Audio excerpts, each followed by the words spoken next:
ओम नमः शिवाय। दोस्तों कैसे हैं आप सब। मैं आशा करती हूँ आप सब बहुत अच्छे होंगे। मैं मोनी आप सबका मेरे चैनल मोनी का संसार में स्वागत करती हूँ।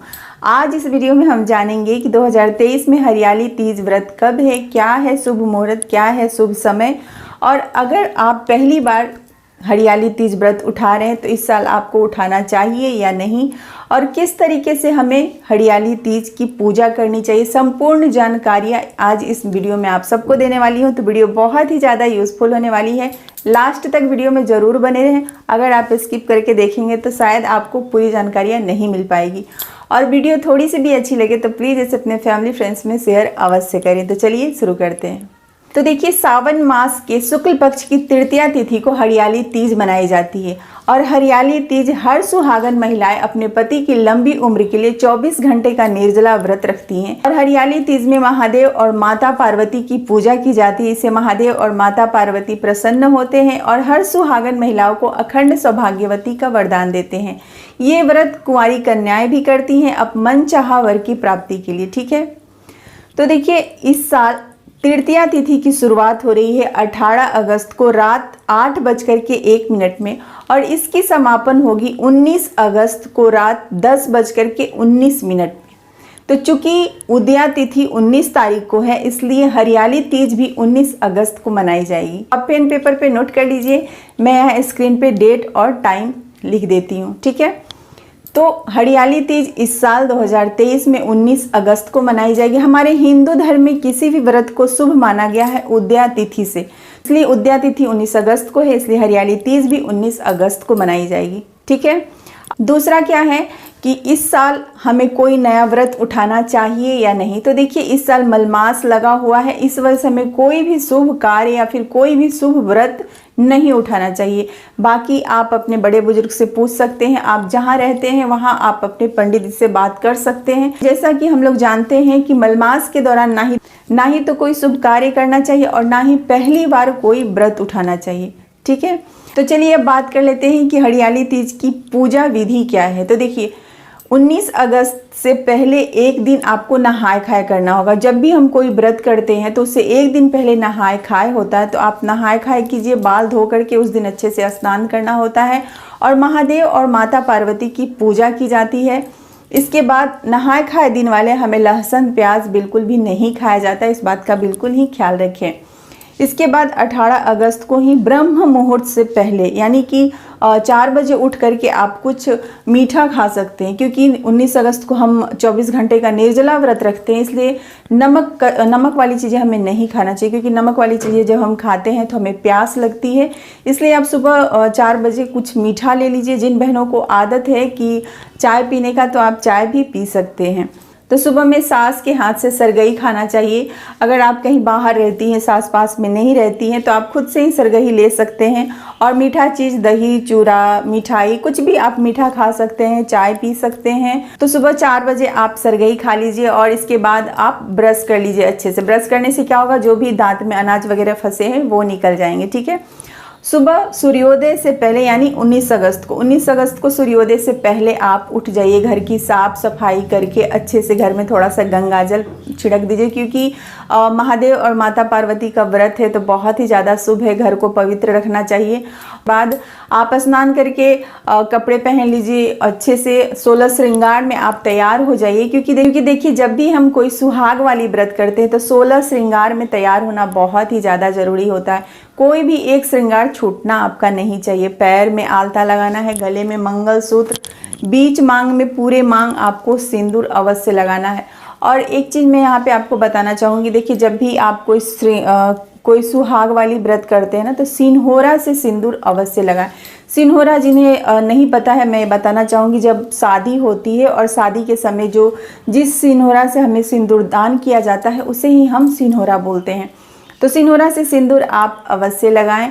इसके बाद आप पूरे दिन महादेव और माता पार्वती का ध्यान करें, गुस्सा बिल्कुल भी ना करें, क्योंकि देखिए, जब हम कोई व्रत करते हैं और व्रत के दौरान अगर हम गुस्सा करते हैं, बच्चों के ऊपर चिल्लाते हैं, पति के ऊपर चिल्लाते हैं, तो फिर हमारे व्रत का कोई पुण्य फल नहीं रह जाता। तो इसलिए उस दिन आपको गुस्सा नहीं करना है और बात तो बहुत ही कम करना है, क्योंकि एक तो ऐसे ही गर्मी पड़ रही है बहुत ज़्यादा, और हम ज़्यादा बात करेंगे तो हमारी एनर्जी लॉस होगी, फिर हमें प्यास लग सकती है। तो इसलिए शांत मन से महादेव और माता पार्वती को ध्यान करें और महादेव और माता पार्वती से संकल्प करें कि हे प्रभु, आज मैं आपका 24 घंटे का निर्जला व्रत रखती हूँ, आप मेरा व्रत करने में मेरी मदद करें और जाने अनजाने कहीं कोई गलती हो तो आप कृपया उससे क्षमा करें। क्योंकि देखिए, जब भी हम कोई व्रत करते हैं ना, तो व्रत का जब हम संकल्प लेते हैं तो स्वयं भगवान हमारे व्रत को पूरा करने में हमारी मदद करते हैं। ठीक है।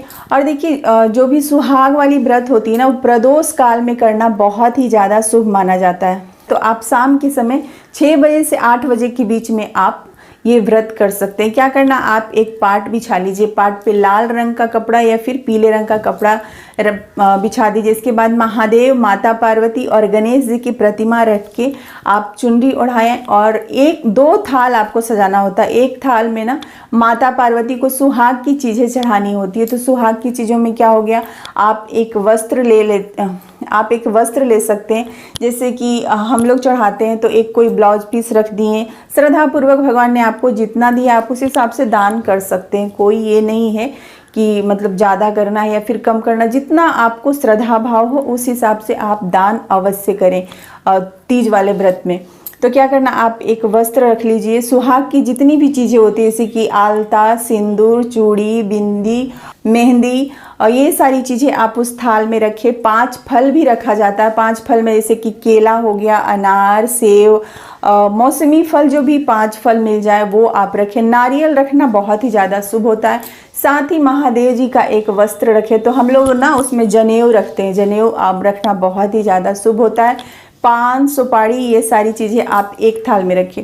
पूजा वाला जो दूसरा थाल होता है उसमें आपको क्या रखना है, जो भी अभी सीजन के हिसाब से जो भी फूल हैं, जैसे कि कनेल हो गया, भांग, धतूरा, बेलपत्र, ये सब तो महादेव जी का प्रिय फूल पत्र है, तो ये सब तो आप अवश्य रखें। रोली, चंदन, अक्षत, पान, सुपारी, बेलपत्र, ये सारी चीज़ें आप उसमें रखें। इसके बाद सिनहोरा भी आप जहाँ पूजा करते हैं वहाँ पास में रखें। और तो ये सारी पूजा की सामग्री हो गई। प्लस में क्या है, भगवान को कुछ मिठाई भी रखिए भोग लगाने के लिए। और महादेव, माता पार्वती और गणेश जी की आप विधिवत पूजा करें। हरियाली तीज व्रत कथा आप अवश्य सुनें, क्योंकि देखिए, जब भी हम कोई सुहाग वाली व्रत करते हैं ना, तो व्रत कथा सुनना बहुत ही अच्छा होता है। तो वहीं आप सर पे चुनरी रख के, हाँ एक बात यहाँ पे याद रखिए, 16 श्रृंगार में तैयार होने के बाद सर पे चुनरी अवश्य डालें। और एक चीज़ में कपड़ों को लेकर के मैं एक बात बताना चाहूँगी, जो भी आप सुहाग वाली व्रत कर रहे हैं, जैसे कि हरियाली तीज हो गया या फिर हरतालिका तीज हो गया, इसमें ना आप नया कपड़ा पहने। अगर नया कपड़ा नहीं खरीद सकते हैं तो बहुत अच्छा होगा, जो आपका शादी का जोड़ा है ना, शादी के जोड़े में अगर आप कोई व्रत करते हैं तो बहुत ही अच्छा होता है। नहीं तो आप कोई नया कपड़ा भी ले सकते हैं। कपड़ों में लाल, पीला, हरा, ये कलर हो तो बहुत ही अच्छा। तो ये सारे कलर के कपड़े पहने, 16 श्रृंगार में तैयार होके, माथा पे चुनरी लेकर के और भगवान महादेव और माता पार्वती, गणेश जी की पूजा करें। इसके बाद आरती करें। इस तरीके से आप पूजा करें। ठीक है। अब यहाँ मन में सवाल आ रहा होगा कि तृतीया तिथि 10:19 में है, तो क्या इसके बाद हम अपना व्रत खोल सकते हैं? तो देखिए, ऐसा बिल्कुल नहीं है। जब हम संकल्प ले चुके हैं कि हमें 24 घंटे का निर्जला व्रत रखना है, तो 24 घंटे का ही हमें व्रत रखना है। अब बहुत सारी बहनें हैं जिन्हें कोई प्रॉब्लम है, बहुत जैसे कि बीपी है, बहुत कोई भी प्रॉब्लम है, तो आप एक काम कर सकते हैं। आप महादेव और माता पार्वती का ध्यान करते हुए आप 12 बजे के बाद शरबत ले सकते हैं। ठीक है। तो ये हो गया। अब बात कर लेते हैं पारण का शुभ मुहूर्त क्या है। तो देखिए, पारण 20 अगस्त को है। तो 20 अगस्त को सुबह सूर्योदय से पहले उठ जाना है और अच्छे से घर की साफ सफाई करने के बाद, तैयार होने के बाद आप महादेव और माता पार्वती की पूजा करें, सिंदूर चढ़ाएं माता रानी को। देखिए, जब भी एक चीज़ मैं यहाँ पे बताना चाहूँगी, जब भी हम कोई सुहाग वाली व्रत करते हैं ना, तो पूरी रात जग करके आरती, वंदना, गीत गाते हैं। हम लोग करते हैं तो पूरी रात जगे रहते हैं, माता पार्वती को सिंदूर लगाते रहते हैं, भजन कीर्तन करते रहते हैं। लेकिन जिनसे नहीं हो पाएगा उनके लिए अब क्या कर सकते हैं। तो आप अगर घर में अकेले हैं तो कोई दिक्कत नहीं है, आप 12 बजे तक कोशिश कीजिए कि आप जगे रहें। इसके बाद आप सो सकते हैं। और माता पार्वती को जितनी बार आप सिंदूर चढ़ाएं, उतने बार अपने मांग में भी सिंदूर अवश्य लगाएं। तो ये इस तरीके से आप कर सकते हैं। अब 20 तारीख को पारण करने से पहले माता पार्वती को सिंदूर अवश्य चढ़ाएं, फिर अपने मांग में भी सिंदूर लगाएं। और इसके बाद अपने पति का पैर छू करके उनसे आशीर्वाद लें, उनकी भी पूजा अवश्य करें। क्योंकि देखिए, मैं बार बार अपने वीडियो में बताती हूँ, हमेशा बताती हूँ कि जब भी हम कोई सुहाग वाली व्रत करते हैं तो हमारा पति से आशीर्वाद लेने के बाद ही उस व्रत की पुण्य फल की प्राप्ति मिलती है। अब यहाँ मन में सवाल आ रहा होगा कि जिन बहनों के पति पास में नहीं है, बाहर रहते हैं, तो आप फ़ोन पे भी आशीर्वाद अवश्य लें, उसके बाद ही आप व्रत का पारण करें, ठीक है। और अच्छा होगा अगर आप अपने पति के हाथ से ही पानी पीते हैं तो ये तो बहुत ही अच्छी बात है। एक बात मैं यहाँ पे और बताना चाहूँगी, पारण करने से पहले ना देखिए 5 या 7 सुहागन को सिंदूर लगाना बहुत ही ज़्यादा अच्छा होता है। अगर अगल बगल या फिर आपके घर में 5 या 7 सुहागन मिल जाती हैं तो उन्हें आप सिंदूर अवश्य लगाएं। अगर नहीं मिल पाती हैं तब तो कोई बात ही नहीं है। जैसे कि हम लोग करते हैं, तो मैं अपनी बात बताती हूँ कि जब भी पारण करती हूँ कोई भी सुहाग वाली व्रत की, तो 5 या 7 सुहागन को सिंदूर लगाती हूँ और सबको खोइचा अवश्य देती हूँ। खोइचा में क्या देना होता है, आप कोई फल दे सकते हैं, जो भी आपने भगवान को चढ़ाया है उसमें से आप फल दे सकते हैं, ठेकुआ, पिड़ुकिया, बहुत लोग बहुत कुछ बनाते हैं तीज के अवसर पे, तो आप इस तरीके से दे सकते हैं। अब जो दान किए हुए थे माता पार्वती को सुहाग की चीज़ें, उनका क्या करना है, तो देखिए वो सारी चीज़ें पंडित जी को दिया जाता है।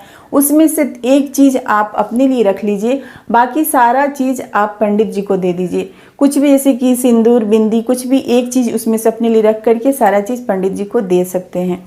तो इस तरीके से हरियाली तीज की पूरी विधि होती है। मैंने आपको पूरी विधि बताने की कोशिश की हूँ। उम्मीद करती हूँ इस वीडियो से आप सबको बहुत ही ज़्यादा हेल्प मिले। वीडियो कैसी लगी प्लीज़ कमेंट करके ज़रूर बताएं। कहीं मुझसे कुछ गलती हुई हो तो प्लीज़ फीडबैक भी ज़रूर दें, क्योंकि आपकी सुझाव मुझे और भी बेहतर करने के लिए प्रोत्साहित करती है। तो आज का वीडियो यहीं तक का था। इस वीडियो से जुड़ी कोई सवाल है तो प्लीज़ कमेंट करके ज़रूर पूछें। तब तक आप सब अपना ख्याल रखें। महादेव और माता पार्वती आप सबके ऊपर अपनी आशीर्वाद कृपा बनाए रखें। जहाँ कहीं भी हंसते रहें, मुस्कुराते हैं।